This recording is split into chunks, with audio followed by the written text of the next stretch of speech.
The idea that people don't want their identity exposed is just nonsense, right? They do it every day. And it doesn't mean that it has to be like your human identity. DIDs are pseudonymous. It's not like your DID is like Daniel Buchner. I mean, and you can have multiple of them, or it's not just like one ID to rule them all. When Elon Musk talks about wanting to identify all humans, I do get a little scared of that.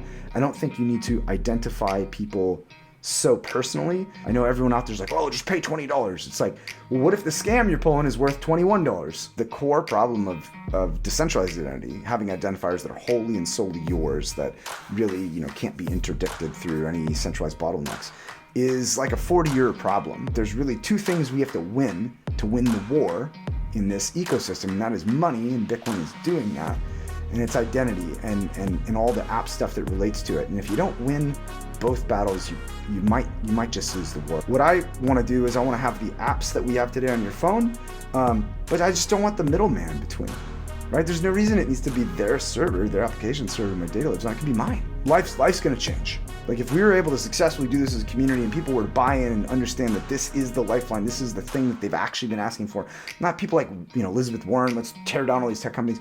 We don't need to do destructive things. We can do constructive things. And I think people will embrace it. I think they've been waiting for it.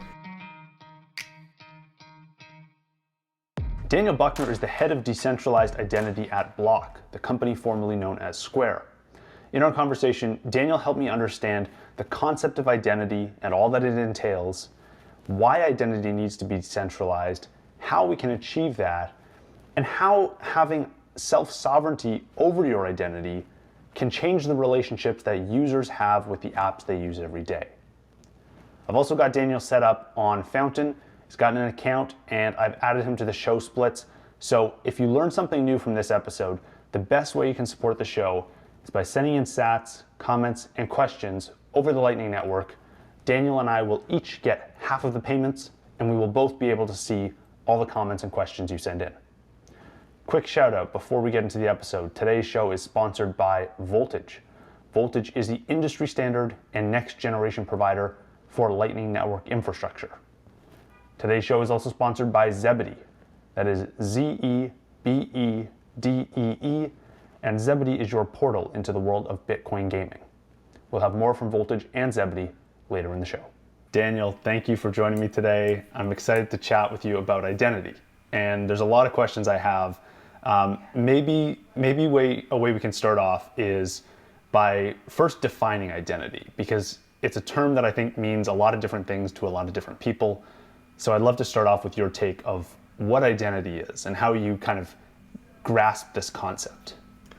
Yeah, it's notoriously difficult in terms of the definition. So maybe I'll talk about how people perceive it today, and then kind of what my personal perception is, and a few people share it. I think when you ask people what identity is, they're probably skew towards one of two concepts or definitions. One very common one is to think of, when someone says identity, they think of identification, which is actually slightly different. And that typically is like, pull out your driver's license and show me your government identification. And people kind of munge that together and think that that's all of identity, right? It's always just proving who you are as a human person. And that's, it's common because those are the proofs that we show when we do have to show our identity in certain places.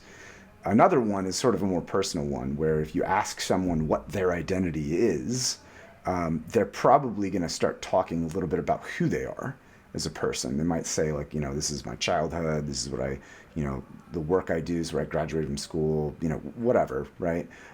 And they kind of define it as their persona, like the who. And those are both, fine. I mean, those are both parts of your identity. But I suppose my argument would be that your identity really is everything, right? Like if we defined identity as anything said to, from, by, or about you that's recorded in any sense that anyone in their minds has an awareness of, or is like, a medium that's actually written down that other people can read later, I mean, that covers a lot, right? Whether it's Wikipedia entries about someone or things on LinkedIn or all these apps you pour your data into, which are part of your identity. Example I try to give often that people may not think about is, your grocery lists. You might type those into a to-do app. Those are part of your identity. I guarantee you what you buy from the store in that list probably looks pretty different from any other person, and it's part of who you are, right? Like the food you prefer, and all of these different things.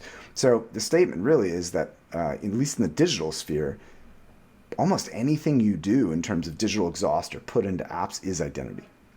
So we think it covers pretty much everything. Interesting. So now in this transition from like physical world to digital world, what's the problem here? Have we lost control of some of our identity? Is this why, like, I want to get into the issue of like why it's important to decentralize identity and why this is like a concept that needs to be explored. Is it that like in the process of going from physical to digital, we've lost control, or what's the reason there we need to decentralize it? Yeah, I mean, I think that that's to an extent true, right? You definitely lose a bit of control going to digital with the current systems that we have today. And, some examples that everyone's seen at this point, they were a little fringe 10 years ago, but now everyone's visually aware. You have quite a few tech companies now who are asserting that, and they are private, and it's their right to do this if they want to, not have an account in their database. Things like Twitter and others, deleting accounts, deleting people, you posted something I don't like. The hard part is in the systems of today, your identifiers, which is what your Google @handle is. So if you claim you don't like identity, but you're on Twitter, it's kind of like ridiculous because you're using an identity system like every day to say that you don't like identity, which is a bit odd. But if you lose your Twitter ID, you're gone, right? And it's because they own the ID. That's the principal problem. So when they delete your ID, which is their database, you lose all your connections, you lose all your your tweet content, everything, right? It goes away. And this happens in many different platforms. Now, like I said, I support their right as a private business to do whatever they want with their business. But man, it would be a lot better if we had identifiers we owned, those @IDs, whatever form they take. They might look a little bit like an email address or public key, right, is a form of identity. But it was under your control. So when you went to an app in the future, you're able to say, here, like, bring my own ID, right? This is mine. You don't have to have just one. You could create multiple IDs for different personas. Like you might have a gamer ID, you might have one for social media, you might have one for private, personal, family stuff, right? You're kind of separating the contexts of your identity so that they don't all overlap and no one gets to know all about you. But the cool thing is in the app landscape, if I was to be able to bring my own ID somewhere, any connections I form, right, all those followers and data that I'm generating, it's all mine, right? I'm letting them visualize it through this snappy app that I have that I like the interface of, but it all stays with me, and I'm in control. So if they say, hey Dan, take a hike, we don't want to host your tweets anymore, I'm like, that's fine. They were all with me anyway. I mean, I was just kind of allowing you to have them because it was made the service a little bit smoother, faster, more performant. But at the end of the day, I'm walking away with my ID. I can contact any connections I make. I can still disseminate my content, my thoughts, my beliefs, whatever I want. And I think it's a better world. And I don't totally begrudge these companies and apps for doing this because we just didn't have the technology 10, 15 years ago, right, to do it. And now we do. So I think we should move to a paradigm where we untwist digital identity of people and things and companies from these coupled systems that they did out of really technical necessity at the time. Right. Is there any precedent for people controlling their own identities before the digital world? Like when I think of like a physical address or like a driver's license or something that existed pre-internet, or even like a telephone number, like surely there's still some that's not, I don't own my telephone number, there's someone who owns it. I don't really know the details of it, but I know I don't have full control over that. Has there ever been a time where we've had full control over a significant portion of our identity? Not really over your identifiers. Even in the physical world, you've never ever been able to control an identifier, and that's actually what Bitcoin does. I mean, Bitcoin's a pseudonymous identity system.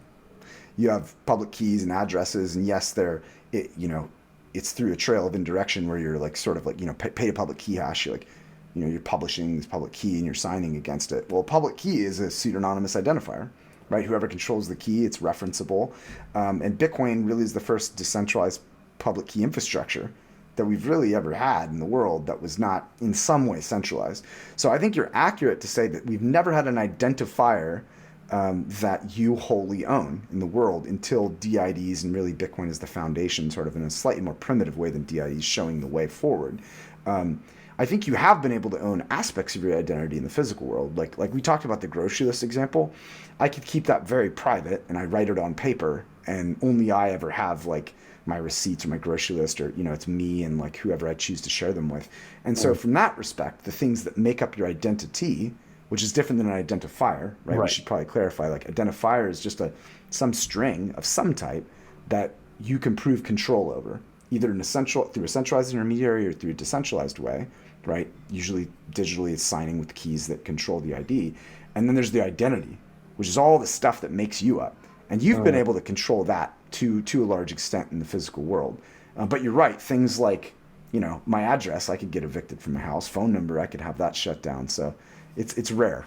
Yeah, okay, that makes sense. So the things that make up my identity, like if I was writing down lists or if I, am jotting in a personal diary or whatever, that I could have kept to myself, but it's not the identifiers until the kind of digital transformation, and Bitcoin, I guess, would be the first example. Can you describe how Bitcoin's identity system has led to this decentralized identifier or DID system that we're now seeing take fold? Yeah, so Bitcoin is, like I said, is the first decentralized public key infrastructure that's been run at any scale, and certainly works. Doesn't suffer a lot of the problems that early attempts have suffered, and it's interesting because the core problem of decentralized identity, having identifiers that are wholly and solely yours, that really can't be interdicted through any centralized bottlenecks, is like a 40-year problem. It's a 40-year-old sort of holy grail problem in the digital identity community, and it really honestly comes down to recording like a time sequencing oracle. That same thing that Bitcoin solved is actually the underlying problem in digital identity systems, which is typical identity systems of the past. You would have like some identifier. DNS is a really good example. You have domain name, and how do you tell over time who owns it? Because they could be sold, or they can, you got to prove control over time. And there was sort of no deterministic state machine out there that says, well, I recorded entries of who owned what. So if like a key changed, right, in typical DID systems, you'll be able to like map a DID like devices that you control, so you could do things with it. And those things change over time, right? I might get a device and switch it out, and now I have a different key associated with it. I have to record those state changes, because the minute you say, well, just trust me, right? It's this state, it's these keys. That's the point of centralization. And that's why we have the CA system of today and all these other things, is because there was no system for that. So they created these hierarchies where they basically just say, well, we ordain this organization over here, and they give you these magical certificates, and just trust us. And if we want to wipe you away, we can. That's why when you go to certain sites, you'll see all these nice 3-letter government badges on there, because they do assert that they certainly do own that system from time to time. DIDs change that. There's no one in the middle. Like, there's no one that's going to come and take this stuff from you. So, sans a $5 wrench attack, I suppose they could show up at your house and do what they do. But that's the huge difference, and that's what Bitcoin did. It solved the chronological oracle problem, which is really the capturing of state from inception of every change in PKI. And it did that really elegantly, and that's how like we're building DID stuff on top of that foundation as well. Right. Now, Bitcoin has its own system for securing the network, right? Like, it has hash rate, it has nodes, it has an entire incentive system wrapped up in the token that secures the token, and gives it, it makes it so that people can store value in it.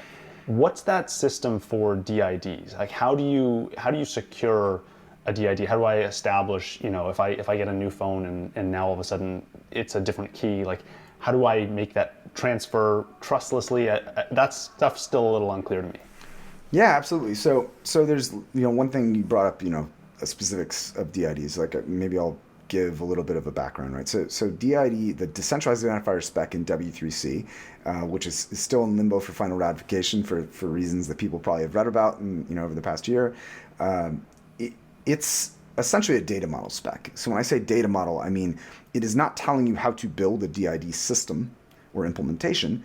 it's telling you what things that must include if you were to build one, right, from a higher level. And then it's this output document format, kind of like if you resolve a DNS name, a domain name today, you know, there's a zone files and there's like, you know, backing DNS documents that are resolved, like name servers and CNAMEs, A records, all that stuff, right? That's all standardized. Like that's a data model for the pieces of information someone looking up a domain name needs to have so that their computer can find the right resources, right? The decentralized identifier spec is analogous to that. It sets out the sort of JSON document format that contains two primary things that map to an identifier in your implementation. One is public keys, so you know the person presenting the identifier can prove that they own it, and then the other is endpoints. Because DID systems don't actually and shouldn't contain actual identity data. That's not the purpose. Their purpose is more like DNS. You wouldn't like encode your website into your DNS records. You know what I mean? It's just for triangulation and security. So you're saying like, I present this ID, here's keys to prove it. And you can go over here through this decentralized routing mechanism to find information about the ID if I want to disclose it to you, right? So that's a key thing because people freak out. They think we're going to like putting personal information on a blockchain or, you know, ION, which is one implementation, like putting it in there. And that's just not true. It's very much like a DNS lookup. Okay. So yeah, go ahead. So ION is a implementation of this decentralized, this DID modeling, right? This DID data model. Is that the idea? That's correct. Yeah, and there's many different implementations. Like one simple one that everyone can kind of grok is like the simplest DID method is this. I call it a toy one because it doesn't have all the features, but like did key, like it looks like a URI like did : key and then public key. So it's literally like you're just handing someone a public key and you prove control because you own the private key. You know, there's some issues with did key. You can't roll that key. So if there's ever a need to switch it out or you need another key type that you want like multiple keys associated with it, it's tough because you're bound by that one key and you just don't have the flexibility. And then it doesn't have like endpoint support, stuff like that. But there are very simple ones. There's centralized ones like did web, where it's basically just somewhere on some domain hosts this document.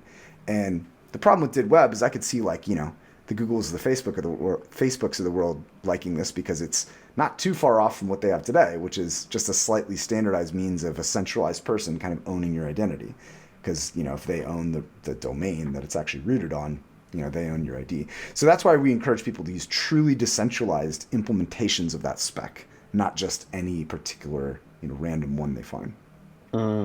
Okay. I'm still trying to understand a bit about like how you ensure this, like if we take Security? ION for example, how do we ensure it's secure and how do we ensure it's stable? Yeah. And So the DID systems have a different sort of requirement set. I would say, you know, taking ION for example, the base requirement set is that you have some record of history that is as deterministic as you can get it, as decentralized as you can get it, that understands and records the state changes of an identifier's PKI information, whether it's like I changed a key or I changed an endpoint to where my data might live. It has to record those changes over time and replay them. It's sort of like it's the ship of Theseus, the classic identity example of, you know, the ship of Theseus is leaving from a dock and it's like a black ship with red sails, right? And over time, over the journey, which is like your PKI state changes, every board and nail's replaced and, you know, sails are removed and changed. And if you were on the dock when it left and you sort of saw the ship coming back that was like brown cedar and it's like, you know, green sail, you'd be like, well, I think maybe that's the people. But is it the ship of Theseus, right? If you don't see the state changes, you just have to trust them. It's like, no, that was them, right? Trust us. But if you could see every nail and board replaced, then you can understand the assembly, right? Sort of like the compilation over time. And so any good DID system has to solve that problem. I mean, that is the chronological oracle problem. Bitcoin does it because its state changes are codified into Bitcoin blocks and they're sequentially numbered and they count upwards. So they are, and that's why he called it time chain to begin with, right? Is because it really is. It's capturing events in synchrony over time and you have the ability to replay them. That's why when you boot up a node, you have to like process certain things in order. So that's actually what ION anchors into. It's not so much like open timestamps concerned with point in time publication. Like people will look at our systems, oh, it's just like timestamps. It's actually a much more complex protocol. And it's not just saying like there's some hash of some data and it existed at this point, at least here. It's more like there's operations to a DID like create, update, recovery that happen over time, and you need all those associated in the correct order. So it's much more concerned about sequence and order than it is proof of publication at an exact singular point in time, orthogonal to anything else.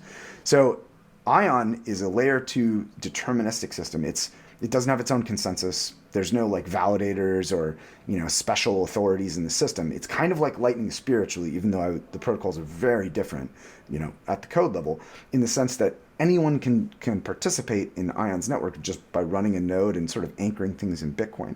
And how it works is, you can anchor 1 to 10,000 of these DID operations, which could be Alice creating an ID, Bob updating to roll his keys to a new device, whatever they are, right? You can anchor 1 to 10,000 of those in one Bitcoin transaction. And it uses an IPFS hash inside that anchor. And what all the nodes basically do is there's no agreement on consensus that's subjective. They all go get those operations and they just compile global state. So they try and they're trying to replicate. It's basically a huge mirroring network. They just all want and are interested in these operations. And when they have them, it's just math. I mean, they just compile them. There's no like, let me ask my neighbor what this should be. It's purely deterministic. And what I would say, in terms of incentive structure, right? So that's how it works secure in security terms, because where it falls in Bitcoin determines the outcome. So that's secured in the actual functional terms. Now, monetarily, you asked kind of like, well, there's a token and it backs this, right? People say, well, why would I run an Ion node? And I'd say, well, there's 2 really important things in life. There's money, right? You want to own your Bitcoin. And then there's identity. And it turns out that to do really anything in the world, you kind of need to know identity. You want to know that this bank is a legit bank. You want to look them up. You want to, you just met this person at a conference. You want to give them their, your ID. Maybe you exchange one, right? Mm-hmm. All those things require identity fundamentally. So the reason why people would run an Ion node, or at least, companies of any size, that sort of thing, is because they want to be able to interface with customers, individuals, and partners. So if I want to look someone's ID up, I better have a way to do it. So it's sort of like a utility-based need. Like the reason why you run it is because you need to run it. It's not like a question of can you run it. It's like you just have to, because you want to resolve your customers. I always give like an insurance example. Like if I'm Allstate and you tell me I need to run this system, that's going to give me better connections to my users, like higher trust, greater proof, better security, for all these like business type purposes. And I say, hey, you got to run a server. It's going to cost like, I don't know, you put a guy on it, it's probably cost like $1,000 or $2,000 a year. The costs are minimal, like in terms of the actual operation costs, more labor, I guess, to have someone watch it. And they're like a, $50 billion, I don't know how much they're worth, like $1 billion company. Yeah. They're going to laugh at you. They're going to say, oh, $2,000. Oh, no, what am I going to do? Of course I want to authenticate my customers for $2,000. Right? Mm-hmm. It's like a rounding error. So they don't need a shit coin to convince them to run this. They're going to run it because they want to like validate the driver's license of the person they're trying to give insurance. You know what I mean? If that makes sense. Mm-hmm. Now, what about, bootstrapping a network of like a decentralized identity network from scratch? Is it the same problem that you would have faced, in 2009, 2010, trying to bootstrap Bitcoin's network effect, where you just need people to use it, and it has to get a critical mass before it becomes useful to a corporation, let's say? So it actually is completely use case dependent. So there's lots of use cases where you would have to have a critical mass. Social media is one of them, right? Like you need everyone in the system talking to each other. Luckily, Blue Sky is very well positioned in one of the major associated with one of the major social networks, and looks like they're trending in the right direction based on my latest read of their documents. Others don't, right? Like, so when we come out with this stuff, later this year, which I can detail a little bit about, that allows you to have your own IDs, create verifiable trust relationships with peers or companies or whoever you want, and then custody and own your own data, your own app data. There's a lot of apps that actually are singular, right? Like if I go write a really great version, I always use this example, but Google Keep is my favorite to-do list app. It is owned by Google. I'm pretty sure they're snooping over everything. In fact, obviously they are. But it's just really nice. It's great UX. So I would love to have like the Google Keep app, but it's storing data with me, right? So I get value out of it just by being able to take my own notes and do my own lists and things like that. I don't need a groundswell of note takers around the world helping me. Like it's my own data, right? I'm doing it for that purpose. So if we can start replacing apps like that, maybe targeted things like tbDEX, where banks and financial institutions and Block and everyone want to create this decentralized exchange, right? They're incentivized already, and they're just going to onboard their customers. There could be sort of that middle ground where you have someone that's willing to onboard a bunch of people for a more networked use case. We don't have to start at the end, which is the hardest thing of like social networking. Everyone's got to transfer their accounts. There's use case steps along the way to sort of build that momentum. Right, and so maybe it could start with either note taking or file personal apps. Yeah, personal apps. Maybe you and your family. If you have something that you share with your wife or kids or something like that, it's easy to get them set up, just like they already get set up with tech stuff that you bring home today. Right. Those are where some cool use cases where we can start. Interesting. Okay, so I'd love to get into the weeds of like exactly what you're building now at Block and how that connects to the DID spec system we talked about and ION. Can you describe how those are all related? Yeah, so there's three principal components that we're gonna put out. They're all standards-based open source stuff, but we're gonna try and put them out as sort of a cohesive thing for developers, primarily initially, in a box. Think about it like you saw the Puppet Jack video with the LDK. Yeah. LDK is sort of this in a box for Lightning thing. We're gonna try and do the same thing for decentralized identity and apps, right? And the three primary components are DIDs, and we're gonna most very likely use ION as one of the methods that we support. Maybe a couple others too, based on market demand or what's the groundswell of use there. Then the second pillar beyond DIDs is verifiable credentials. And it sounds scary. People get scared of credentials after the post-COVID era. Credentials is just anything you sign over. Could be, I could sign over something saying I'm going to do a review of your podcast, and I'm going to sign over it 5 stars, right? That's a credential, and I give it to you, and you could prove that I said it. Same thing with like diploma or just anything that's an attested piece of information. And these could be peer-to-peer reputational proofs too. Like I had a good sales interaction with you. I'm gonna sign something so you could show people that's true. And so that's the second piece. Then the last one is these DWeb nodes, which they're just like basically personal data storage and relay nodes that can support any application data, be it binary or formatted data, that sort of thing. And that's where your app data and your interaction data and stuff can live encrypted on your devices. And if you choose to, you can host it in other locations as well. There's no dependence on a centralized provider because it's a masterless system where you custody and own your own data at all times. Those three components, we kind of like to call, I refer to them as a more decentralized web platform. You put those three in a box, you give people easy APIs, they can go build whatever they need to build. And I guess this is an important time to kind of mention tbDEX, because to this point, tbDEX has sort of been the most public part of tbD, our organization in Block, and how to orient people in terms of thinking of this more decentralized web platform box of tools for developers and what tbD is. tbD is the first app that we're building that runs on top of this platform, right? So it's obviously a decentralized exchange app. It's got its own unique qualities, but it really rides on top of this more generalized platform. You could go build social networks on this platform. You could go build, to-do list apps, whatever you want, right?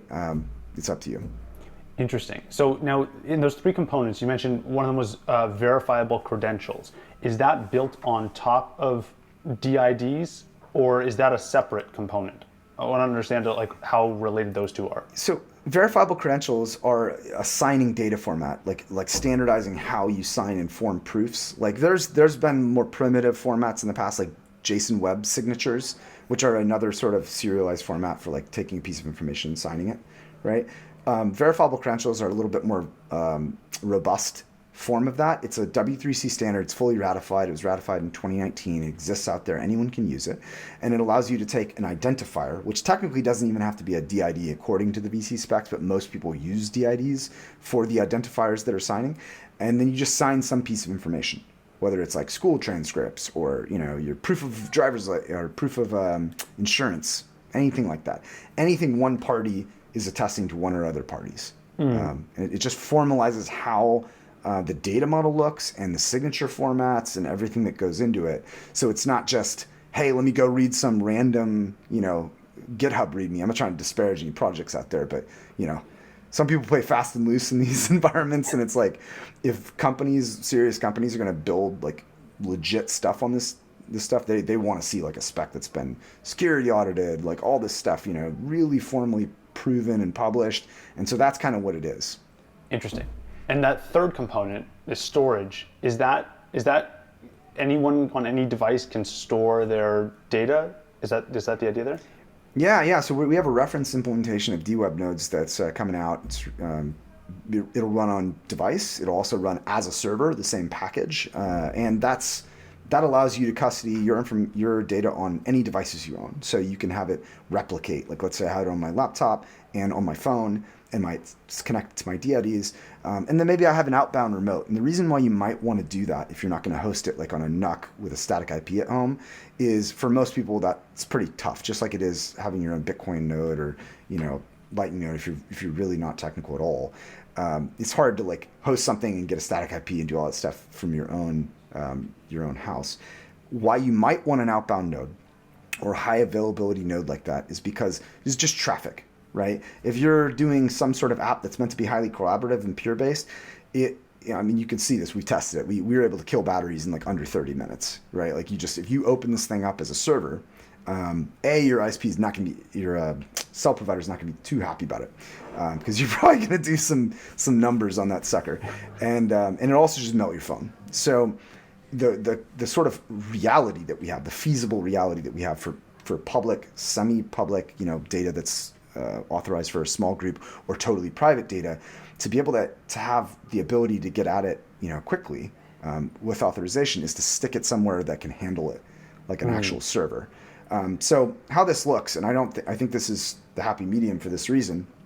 You wouldn't want to be following 10,000 people on Twitter and making 10,000 HTTP requests every 30 seconds, right? It's just really not feasible. But or have a million people, if you're popular, come and try and hit your phone. So what you would do is have a copy, a replica of your information that has permissioning and stuff there in an outbound source that has high availability. And so their first attempt would always be that node, right? It's going to be the one that can handle traffic. So their first request would go there. If that's down for whatever reason or doesn't exist, or that provider is like, no, I don't want to do business with you, it's always possible to route those requests over decentralized conduits to devices that that you're actually physically in possession of. But we think like in the 99% case, it's good to have a high availability one, and you only really run into the thing where you need to custody it at home for high availability if you're talking about like dissident scenarios or like someone's been canceled or something like that. They'll have to take the responsibility to host it themselves, but it's yours. And the cool thing is, even if you have like your high availability stuff out there, all the data is copied to your phone. So if there was to be an issue with, that we talked about and kind of went over, you can reinflate yourself like immediately, right? You can walk that anywhere else, set up a replica, and it's just going to start syncing, and you kind of like you're alive wherever you want. Right. Okay. Now, is it right to think about this like as an outbound node or this like high availability node? Is that similar to like how you may have like a cloud Lightning node? Is that the idea, or it's just like super high availability, high uptime, and has throughput to like handle a bunch of transactions? It's similar, but it's actually depending on how the Lightning setup is. If you're not in control of your own keys, like if you're really actually committing to a partner out there and you're not in control of that liquidity, then it's even better than that in terms of, because your DIDs are always owned by you on your phone, and the authorizations, like if I am Alice and I give Bob authorization to be able to write to my my logical set of devices in the outbound node, I'm the one who's signing him a capability, sort of a signed proof that says you can do this, like you can put photos up there, right? And that node that is not physically under my control could go rogue, and it could say, well, I'm going to let Bob put something you didn't allow him to put in your data, and then eventually that data is going to be attempted to be synced down to your phone. But the cool part is the permissions are all tied to your keys, so you would just immediately say, I didn't allow Bob to do that, right? So there's actually a greater degree of control here, because there's no way that like you're not putting trust in the outbound node and giving them keys ever. They never have signatory control. They're kind of more like a dumb data store. So the worst they can do is make an attempt, but you're basically just gonna toss anything invalid like the second you see it. Right. Now, this strikes me as something that is it requires a lot of transactions, and I don't know much about the scalability issues at play here.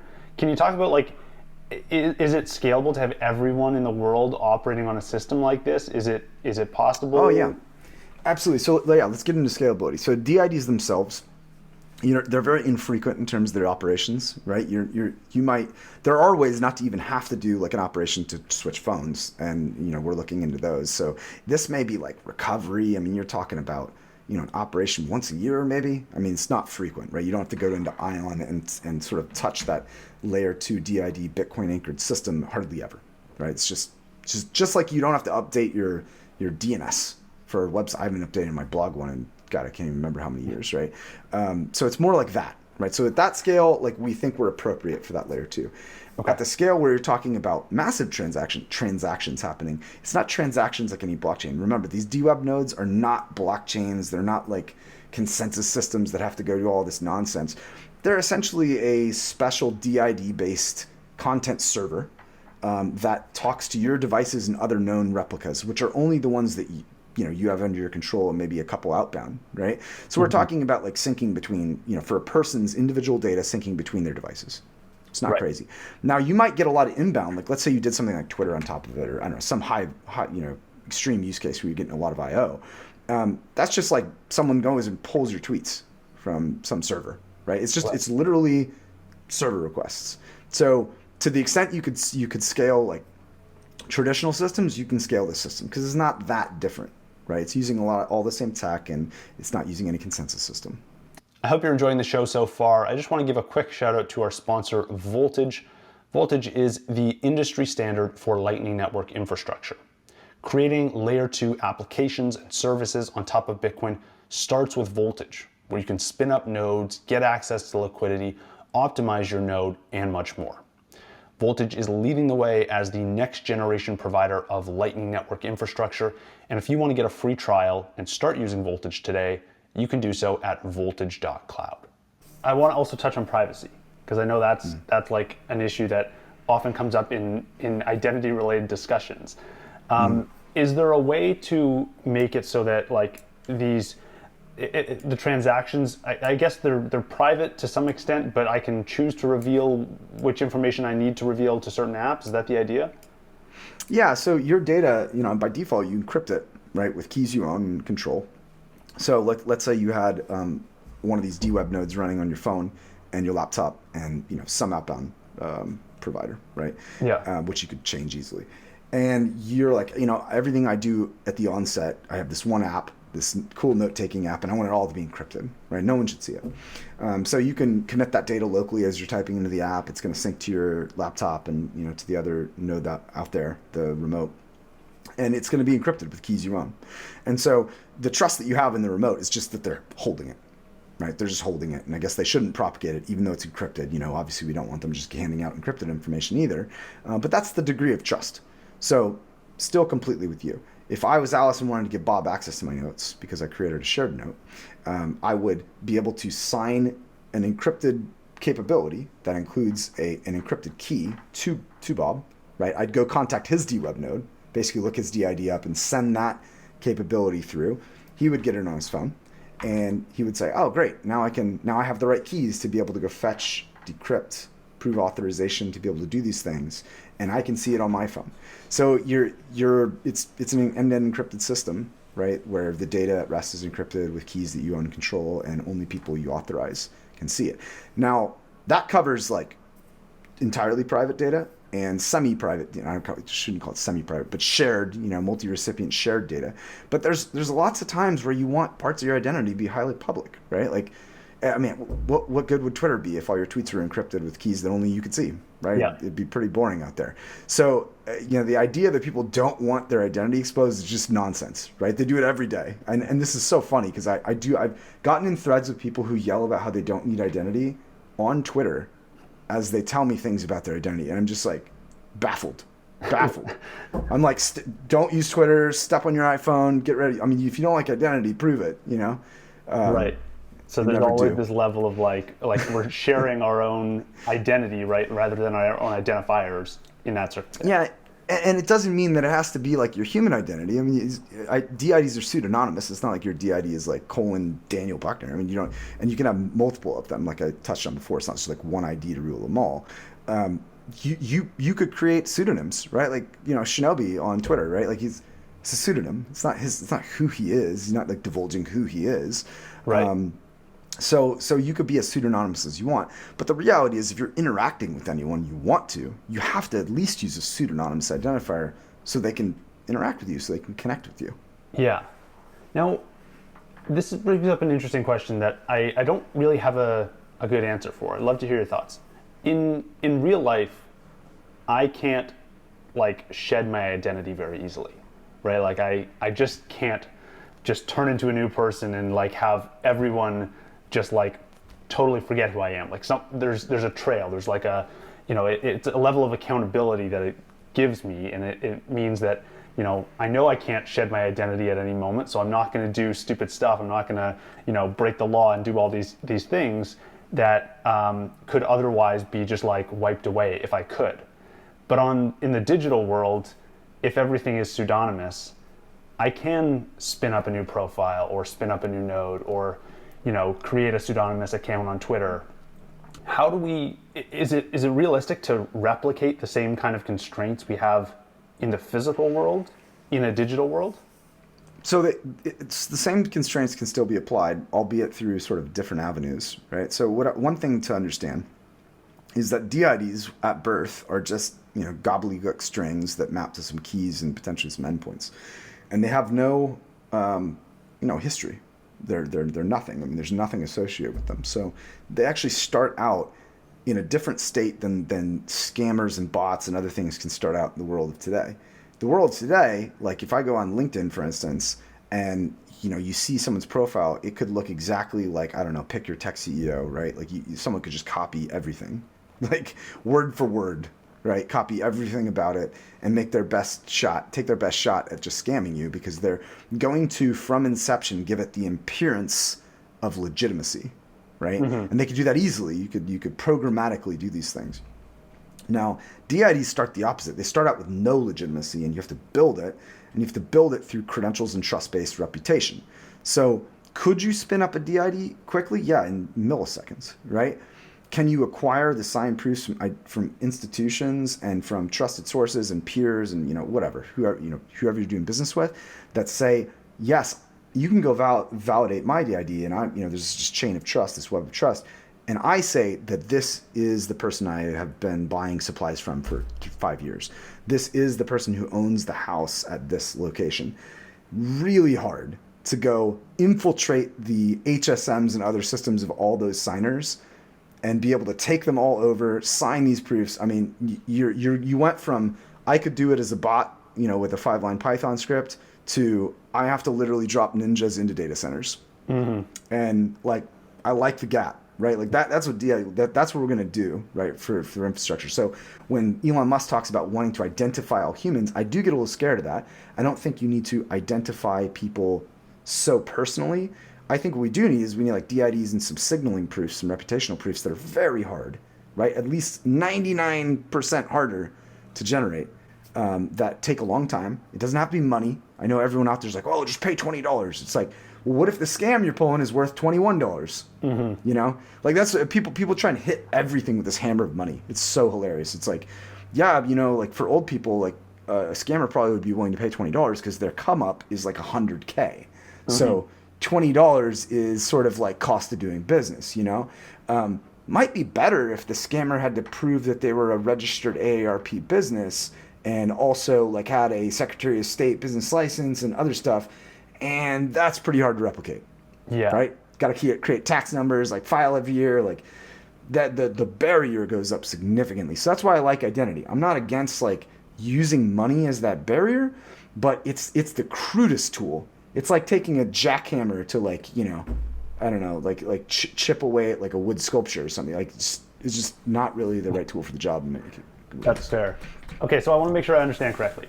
The identifier would start out with no reputation and no status, and it could, if I, connect it with another node on the network, and they sign something that says that I am this person, or I have done something for them, or I have proven some level of status, I can accrue a level of like reputation or trust. Is that the idea? Yeah. Okay. That's correct. That's correct. And if you want to burn your whole ID, I mean, if you want to like, screw someone over, yeah, I guess you could start with a new DID, but you're going to lose a lot of that stuff, right? You're going to lose a lot of that trust. You have to build that back up. So, right. It's your choice, but it is not a low bar, I guess is what I would say. This sounds very similar to a conversation I had with John Carvalho at Synonym, I want to say maybe back in December. And he was talking about building a web of trust in Synonym, and he has Slashtags, and he has a bunch of different features he's working on there. Can you compare and contrast the differences here for me? I want to understand like what's different between Synonym system and the one you're describing. Yeah, I always want to be real respectful to John. I do, I like some of the things John says, and he's a good guy. I think that what we're talking about with DIDs is a standard version. It is all those things. It does those same things, right? Slashtags are sort of like a non-standard form of identifier that that were just created, I guess, by the startup, right? But they have the same intentions, right?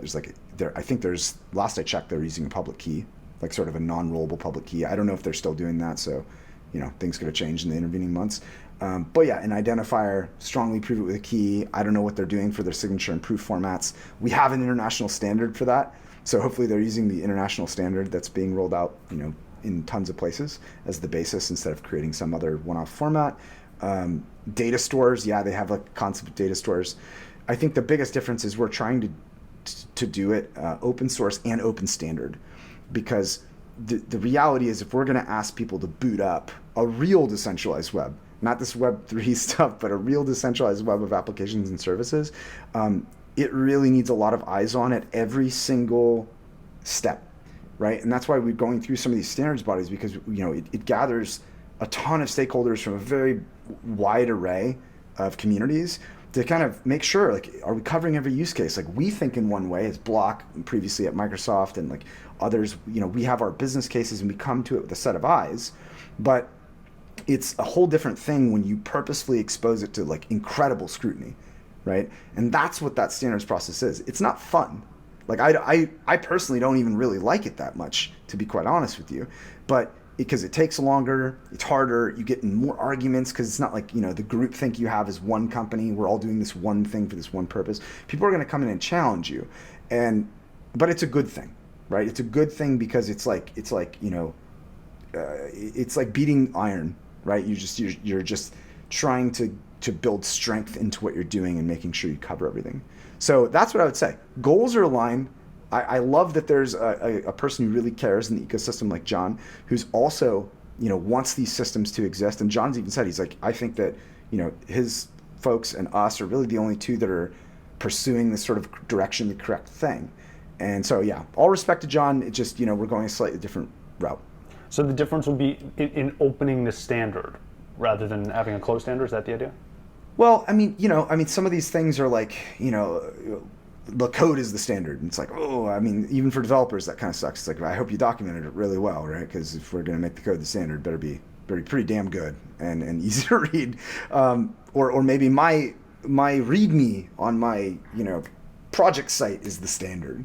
It's like, well, what guarantees do I have in terms of versioning, in terms of like, are you locking that in to be forward compatible? Is that versioning and that guarantee like codified in a body or some sort of generalized group that makes it really hard for you just to switch directions on me?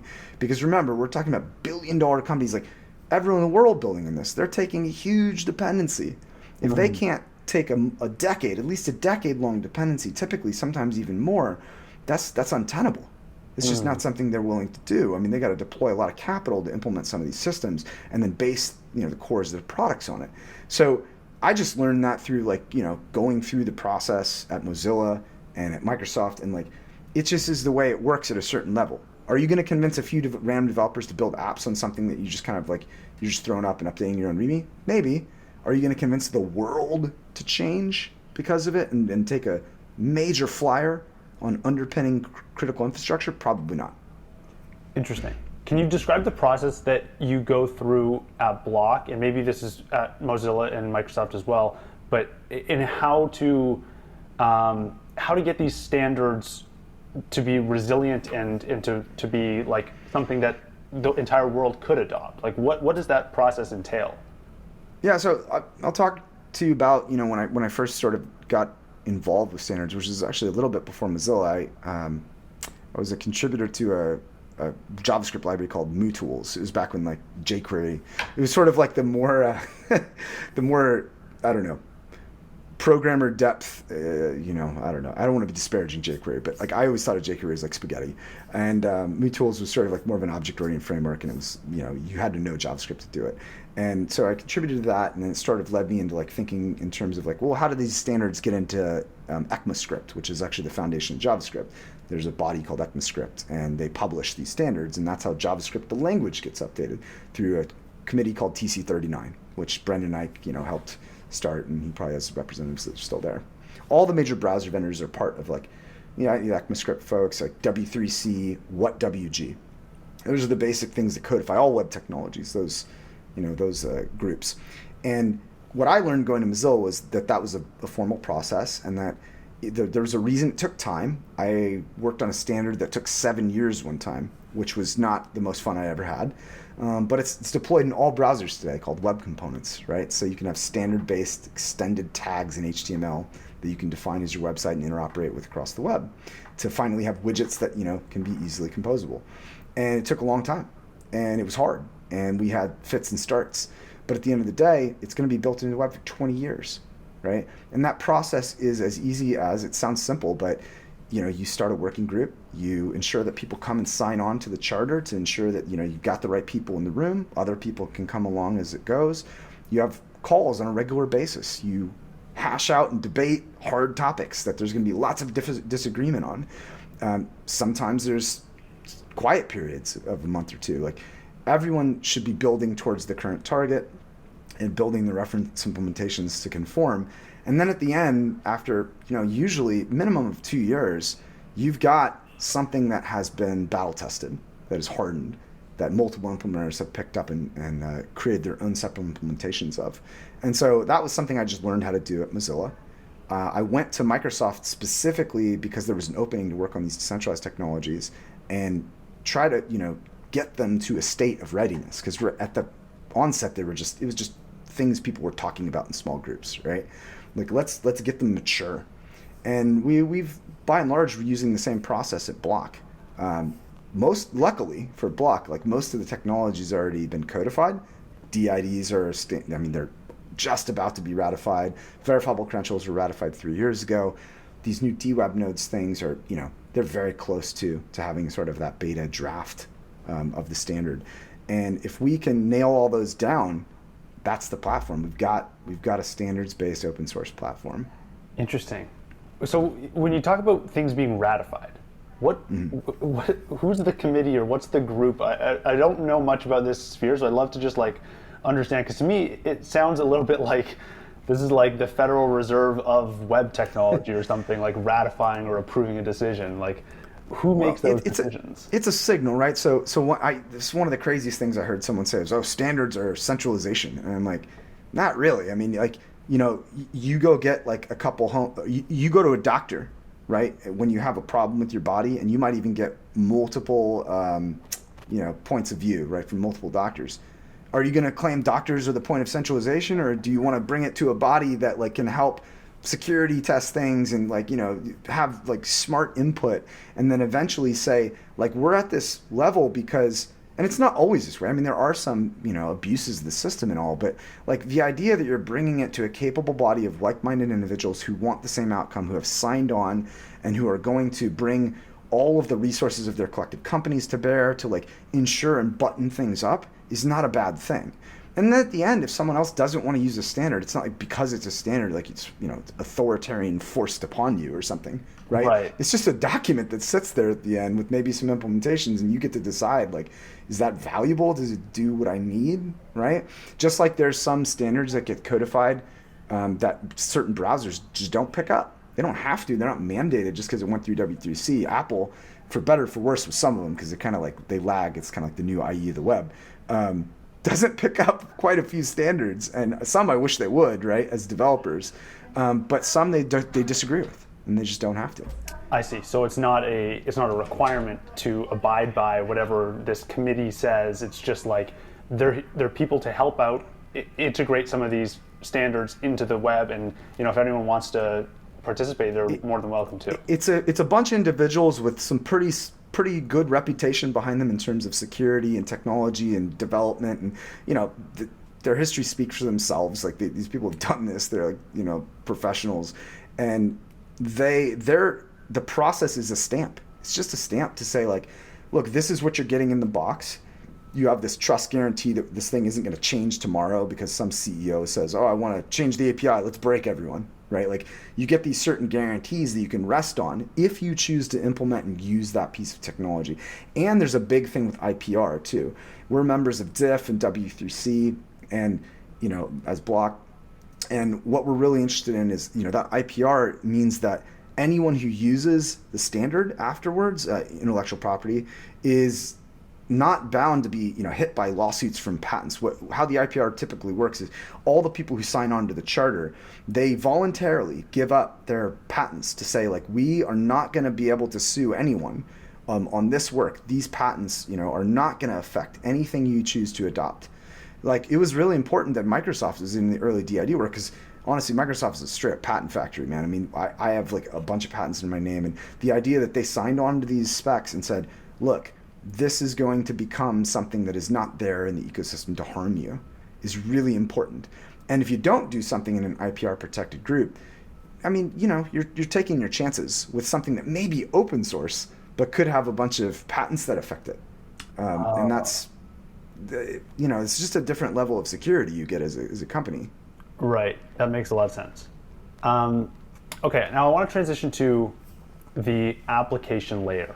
Like, on top of all this decentralized identity discussion we've been having, what do you think developers will build?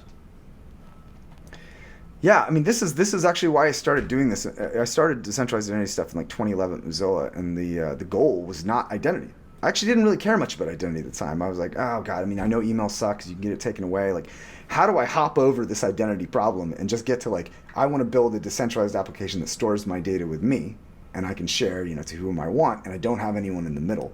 And sort of what I quickly learned in about a year of just self-work at Mozilla, that my 20% time was, there really is no hopping over the identity problem, because you can't really own your own stuff or do authentication or do authorizations without having an identifier that you own and control.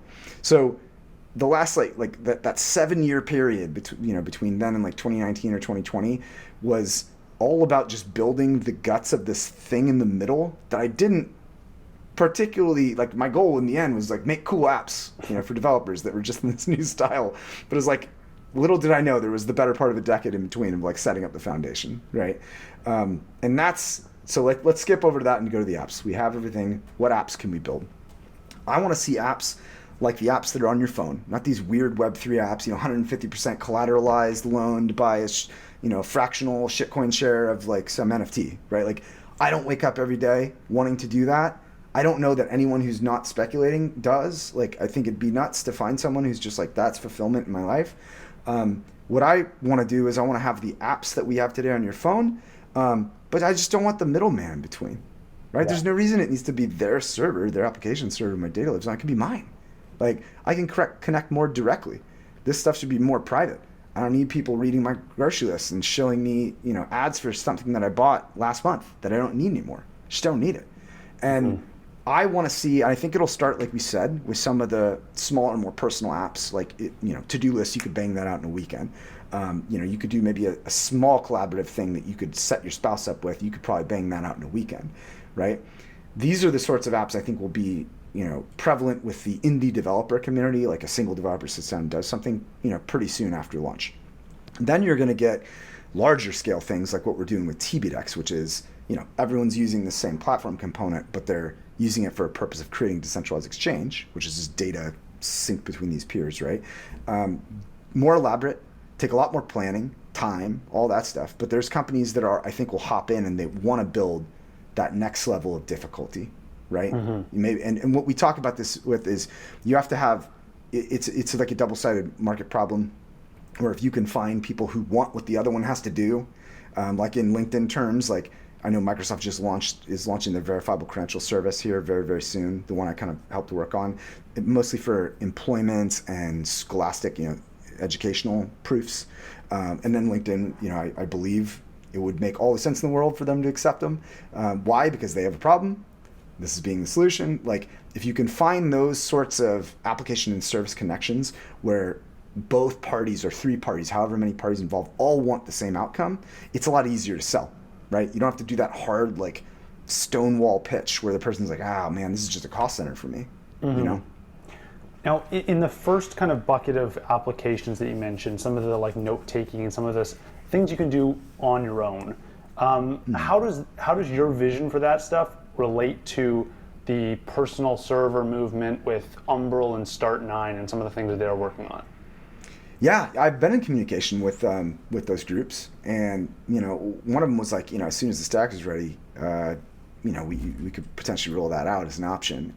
I think that's a perfect fit. I mean, that's where we want to see this stuff. Like, let's get it into a Docker image, let's get it on those platforms, so that in their respective app stores or whatever they use to be able to offer apps up to people, there can be these decentralized web platform enabled apps that people can install and immediately begin using. And so we want to make sure that the platform's tight, that people are able to develop on it very easily with APIs that make this stupid simple. And so that's our focus really for the next few months is getting that into a state where it's very easy for users and developers in that indie community. And I think people will embrace it. I think they've been waiting for it. I mean, I think you've seen Jack talk about like how he laments parts of the internet and stuff like that, just the centralization that's come to be, and platform just kind of platforms choking out like different things. I mean, this is what we should have as the foundation. And I think it took going through the pain of the last, better part of the last decade, and seeing it slowly become a problem that was at one point just technologists saw it. Like, I was concerned about it 10 years ago, and people would kind of brush it off. Oh, that's not a big problem. And then you see it grow, and now these election cycles and these crazy events happen in the world, and now everyone's kind of intimately aware of it. So I think the timing is right, and I think we'll see a lot of uptake for that reason. And so maybe the personal server movement, maybe this, it doesn't necessarily always have to live on like a home node. It can be one of those like outbound nodes that you described earlier, where it's like more high performance, but you still own the data as if it was sitting in your home right beside you. You should always have a copy in your own devices. My belief is that your core data, be it for the apps or your identifying credentials or data, whatever it is, should always be replicated on one of your devices. Now, if you're like a movie buff and you're putting hundreds of terabytes out there, that you're going to have to find a way to like sync it or get extensions for storage. But I do believe that even if you're using one of those high availability nodes, just to take the brunt of the traffic from like people asking for, say, public data, like your tweets or something like that, you still want that stuff here. So it'd still be synced and backed up. And that gives you the ability to walk away at any time and kind of reinflate yourself anywhere across any number of these things, or self-host it at home on your own high availability node. Mm-hmm. How do you think self-hosting, and this I'm more thinking of like the complex apps like the Twitters and maybe the Apple App Store and things like that. How do you think self-hosting changes the relationship that users have with companies building products? Like, how does it change my relationship with Apple if now all of a sudden I'm self-hosting my data, or my relationship with Twitter and Google? Like, Google's taking a 55% or 45% cut on YouTube videos. Facebook takes 100% cut on all the ads that they surface on the platform. How does that relationship change if now all of a sudden, hey, that data's mine? Actually, you can have it, but you can only rent it now. Yeah, I think that it can't be understated. right? The enormity of that shift can't be understated. And how I would look at it is some organizations and models are hit harder than others, right? One of the reasons people ask, like, why would Microsoft get into this? Why would they do this, right? If you look at Microsoft's revenue streams, it's actually very diversified. Microsoft doesn't get a lot of money from like ads and data snooping. Like I mean, I'm not going to say they didn't do it at all, but like compared to like say the Googles and the Facebooks of the world, I mean, it's like a sliver. It's like almost nothing. Certainly not enough to build policy around where like you're going to build your entire company on that model and like, you know, defend against things that would hurt. So maybe there's some paper cuts for organizations like that that are not as heavily reliant on owning you, your identifiers and data as the person, right? Mm-hmm. Organizations that are almost solely built on that, I mean, life's going to change. Like if we were able to successfully do this as a community and people were to buy in and understand that this is the lifeline, this is the thing that they've actually been asking for, not people like, you know, Elizabeth Warren, let's tear down all these tech companies. We don't need to do destructive things. We can do constructive things, like put this platform in place and kind of force the conversation. At the point that it becomes prevalent, you can imagine that ad models change. Who holds the data? They're not scanning my grocery list anymore. I have that. They have to be a lot more equitable in terms of if they want to learn something about me, like ads could change to where if they want to learn something about you, they ask you. They say, hey, are you in the market for a car? Well, can you give me some preference data? Would you be willing to give that to me? Maybe they defray some of your costs for your high availability node that you're running out there so that you can tweet more, right? But you get to choose. You're in the driver's seat. They lose control and they don't own you as a person. And I think that's the point that we have to get to. And if we don't, I mean, you know, I think we'll continue to see the growth of these massive walled gardens and platforms that ultimately will control everything we do. So the stakes couldn't be higher. And I think it underscores that there's really two things we have to win the war in this ecosystem. And that is money, and Bitcoin is doing that. And it's identity and all the app stuff that relates to it. And if you don't win both battles, you might just lose the war because they're both highly interdictable points in people's lives. That's fascinating. In your ad example, when you were talking about how a platform may have to ask you in the future if they can get access to some of your preference data, do you think that could also be paid? Do you think that's a use case where Lightning does fit in or Bitcoin does fit in and go, hey, all of a sudden Facebook, if you want access to all of this data, you can pay me a little bit. Send me a couple sats every now and then, and I'll give you access to it, and that'll be kind of the new relationship. Do you think that's reasonable? Yeah, absolutely. I think if I was in the market for a car or something, right, of a certain kind, you know, you type anything in vaguely related and you just see all these random like ads from all sorts of car companies. Most of the companies I wouldn't buy from. Most of the types of cars are wrong. They're going to give me like some 3-cylinder bucket or something. I'm like, dude, I'm not doing that. So, you know, to be able to give someone a solid lead just from me is great, right? To be able to say like, yeah, I'm actually in the mood for a car. I wouldn't hate it if you like shilled me some of this SUV or some of, you know, whatever your preference is, right? Yeah. The same cool thing happens with preferences. There's a little bit of a dynamic to it with these sort of like sites that provide like a rich experience, like say Netflix and Spotify, and even Tidal, where there's playlists, there's favorites, there's all this stuff, right? And that stuff could be gathered organically over time, but then other people might want to know that, right? Or maybe you want to walk over to a different service provider and you're like, I actually want to boot up with my personalized experience in play at once. Mm-hmm. It's not just ads. It's not just for like vampires out there wanting to give you a couple sats to like divulge yourself. It's also for you. Like if I don't like regurgitating playlists or anything musical across apps, right? Like I use Groove on Windows, and then on Android, there's a different app. And man, I hate the idea that I can't sync that. Be a heck of a lot better if those apps ask for access to a common source of data and could both party on it, right? Mm-hmm. As I change something on this device, it's reflected here. Like that should be the experience that comes with me, right? Wherever my digital self is portrayed. And that's just way better for consumers. I mean, that's sort of a more advanced world that we're going towards. Right. So instead of siloed apps that are trying to guess your preferences, it can be instead a bunch of apps that can communicate with you, telling them what your preferences are and giving them access to those preferences on a case-by-case basis. Oh yeah, absolutely. And there's a question that comes up where people will generally ask, if they're astute, and it's like, well, why would someone want to do that? Why would Netflix want to put your data in this like common form that you could give access to some other app for? In some cases, the answer would be no. They would try to defend the gates, right? The moat. But I think this is sort of like, it's just, you always got to find Brutus, right? When you find these oligopolies of like, it's 5 companies, 7 companies. There's always like a clear winner or maybe 2, but then there's like these other few, and they could get stabby at any moment, right? Because they don't have all the customers. So if they're going to try and do something that's good for you as a person, they might use that as a differentiating factor. So they get together and they're like, yeah, this is the common data format. We're all going to put playlists like this, and then they can sort of chip away slowly at those incumbents. And so you always got to scan the Theatre de Pompey and wonder, who's my Brutus? Who are we going to partner up with? Who wants to take a stab at things? And I think that's how you can assault some of these large, platform wall garden type things. Is there's always someone willing to do it? Interesting. Now, I want to shift the discussion to Twitter specifically, because it's been in the news recently a lot. We have a new change in management, or potentially change in management, change in ownership.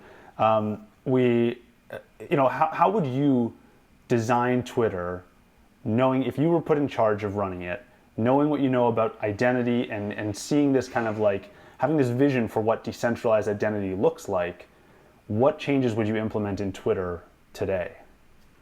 Yeah, I mean, I think DIDs is number one. Like we gotta give people their own ID.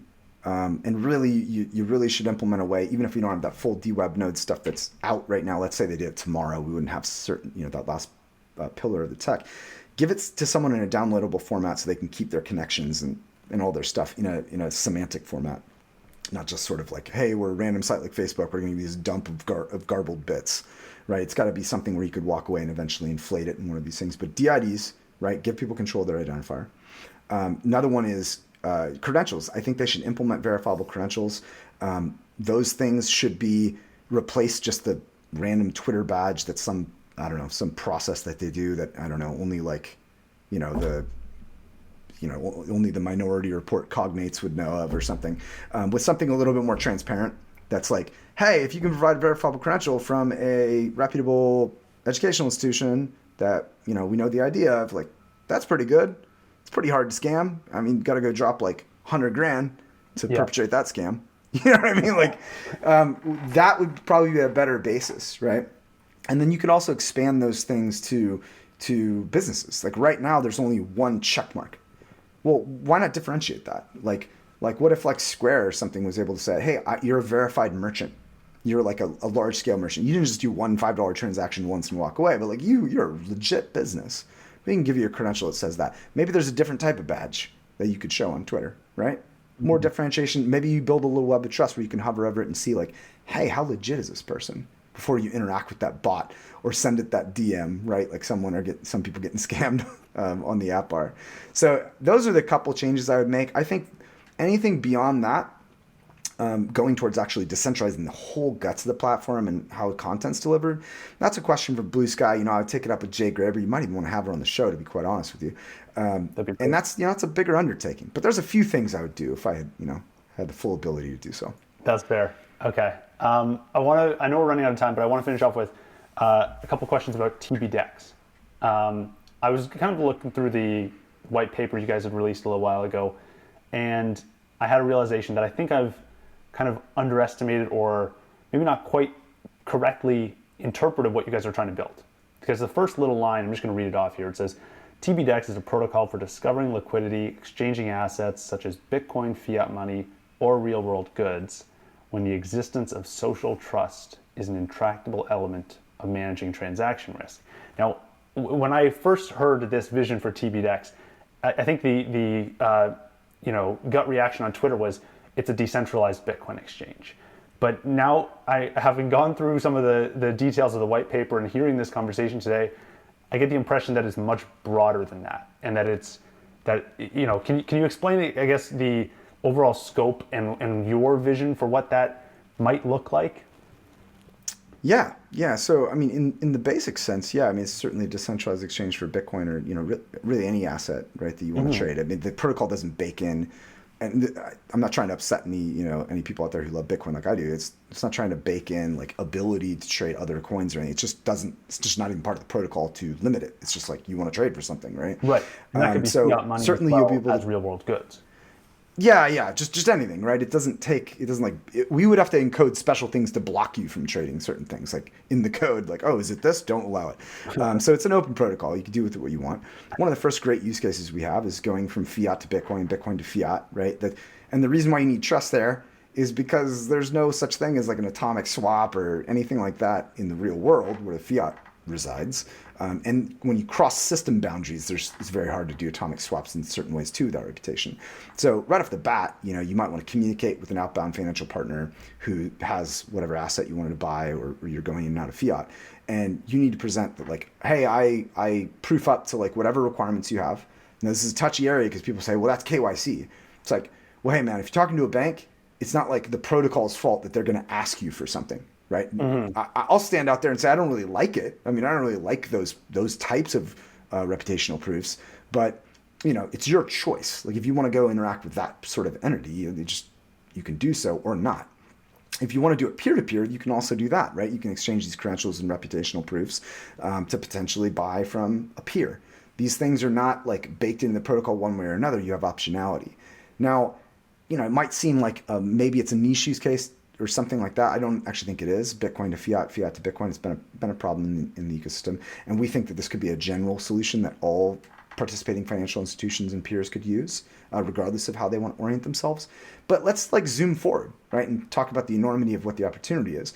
There are still, even if we were in a hyper-Bitcoinized world, and Bitcoin's the only currency, and everyone's using Lightning, and it's all fantastic, there's still going to be the state where you have to reach into meat space to buy things, right? Like I want to buy a car, like I might want to know the vehicle history of that thing and the pink slip and like these these reputational proofs that prove that I'm not just getting scammed. So the protocol allows for that, right? It allows for value exchange, even if it's not a currency or a money. It allows for value exchange, period. So that's not stuff we're actively working on. We're not working on those use cases of actually doing physical object exchange or anything like that. But the protocol certainly could do it, right? And we could evolve it into that because all the foundations are right for it. So maybe OpenBazaar was just early. Who knows, right? So this protocol do you see other businesses then building on top of it? Like, is it realistic to say, other exchanges being built on top of this protocol? Yeah, I mean, this could be exchange to exchange value transfer as well. It can help facilitate. It doesn't have to just be through an individual and a company or another individual. It could be companies doing it together. Kind of as like a generalized API that they can use to triangulate. Like, oh, here's my liquidity. Okay, well, I want to be able to have some of that. So like, let's transfer whatever requisite proofs in terms of regulations you would need to, and let's get this finalized, right? So yeah, it allows for all of those things. So if it's two businesses that are happen to be regulated businesses, they can, true up as they need to. Right. So any entity can kind of participate as they need to. Interesting. Yeah. Okay. I want to finish this off with one final question. I'd love to learn more about what applications you're using today this could be like decentralized identity space. This could be Lightning, Bitcoin, anything kind of like what has got your attention today outside of the work you're doing? Is there any particular applications that you're excited about that you want to see more attention on? I think all the Lightning apps, anyone who's implementing Lightning as a wallet in an easy, I don't want to list my favorites, right? Because I don't want to play favorites that way, especially since I work for a company that has apps. That's fair. But yeah, any of those great ones that are out there, and Alex Gladstein talks about a few of them that he really likes. I like a lot of those too. The other ones that are not decentralized, like I like Signal. I kind of wish Signal was just DID based and it wasn't their servers that were hosting it. Maybe if you knew someone's DID, you could just send an encrypted message to anyone on the planet, and it's like global Signal that doesn't have a company anywhere. So that's one hint, I suppose. So I really like that app. I think it's a great use case. And then I do use a couple of the wallets for testing that are pretty slick, that do credentials and do actually allow you to exchange them. Again, that's a pretty nascent thing. That's just coming out from Microsoft, for instance, who's going to very much popularize it, I think, with all those companies that might matter in the world in terms of adoption. But as that grows, I'll probably have more more opinions about who's building the best app. I mean, we might even build one, who knows? Fair enough. All right, I'm very excited to follow along. Where can listeners go to learn more about you and the work you're doing today? Yeah, so there is, gosh, I should know this. This is bad that I don't know this. So if you want to go to tbD.website, that should be the current one. So yeah, tbD.website. And that's mostly developer focused right now, but it's going to have like a, kind of all org site that kind of replaces that, and developer stuff will be a part of it. So that's going to be like a great durable link you can always go to. And then it lists all of our technical projects under it currently. You just have to do a few more clicks in the coming months. And yeah, get involved in the repos. And then another big one is if you're an independent developer or a company of less than 1,000 individuals, it's free to join DIF, Decentralized Identity Foundation. So if you go to identity.foundation, join there. It allows you to contribute without having everyone have to worry about if you're going to like insert patent things into code and stuff like that. Totally free. If you're an organization of over 1,000 people, DIF does ask that you pay to help keep the lights on in terms of like the organization, but it's not even that much. So keep that in mind. And yeah. Awesome. Thanks so much for taking the time. Fascinating discussion, and I can't wait to follow along with all the work you're doing at Block. Thank you very much for having me. Welcome to the lightning round presented by tbDE, your portal into the world of Bitcoin gaming. The tbDE app, that is ZEBEDEE, is a full-featured Lightning wallet and allows you to earn Bitcoin for playing games. Now, I thought it'd be fun to spice things up a bit, so if you go download the tbDE app, you'll get a chance to compete against me and earn some extra sats. Each month, I'll be playing a different tbDE game, and you can find them all in the tbDE app, but this month, I'm gonna play Toby. Now, my high score on Toby is currently 625 meters on flyby mode. So if you go download the tbDE app and beat my high score, send me a screenshot of it on Twitter, as well as your tbDE gamer tag, and I'll send you some extra sats. Good luck. All right, you guys sent in 27,567 sats this week. That came in from 16 different supporters. Thank you to everyone sending in sats. I really appreciate it, and especially at a time of high volatility in the Bitcoin and macro environment. It seems like this Lightning Network ecosystem of spending and earning is a little bit insulated. It's kind of just its own thing that people are still, the Lightning Network is just as effective, whether Bitcoin is at 30,000, 60,000, 600,000, it doesn't really matter. So it's cool to see that in action and to see you guys continue to send in sats. It's been months since there's been a day where you guys didn't send in any sats. So I appreciate everyone and the consistent support. Real quick, we'll run through the top 5 supporters of the week. We have an anonymous user at Breeze sent in 14,111 sats. Tomek sent in 3,230 sats. Gower Lentel sent in 1,920. MCOT sent in 1,443. And BTC Rich sent in 1,274 sats. We got a couple comments as well. We have Metamic who says, appreciate your work, man. Great work and keep it up, in response to episode 44 with Tom Hoynaski on SatsBack. Thank you for the comment in the Sats, Metamic, and for anyone who has not listened to it, give that one a listen as well. Blue Sam on Fountain, I believe this is Sam Walker from episode 43, says, love your show, keep at it, and sent in 950 sats. Thank you, Sam. I really appreciate it. And also check out Sam's episode if you listeners have not heard it yet. I am really excited to see what you guys send in this week. This topic of identity and decentralized identity is, I think, a really important topic that isn't mentioned enough in the Bitcoin ecosystem. Daniel's a super smart guy. Re-listen to this episode once if you have to. There's a lot of concepts in here that I think will be very important in the future of the web. So I can't wait to see what you guys send in, and I've got a few more cool guests lined up for the next couple weeks. Talk to you guys soon.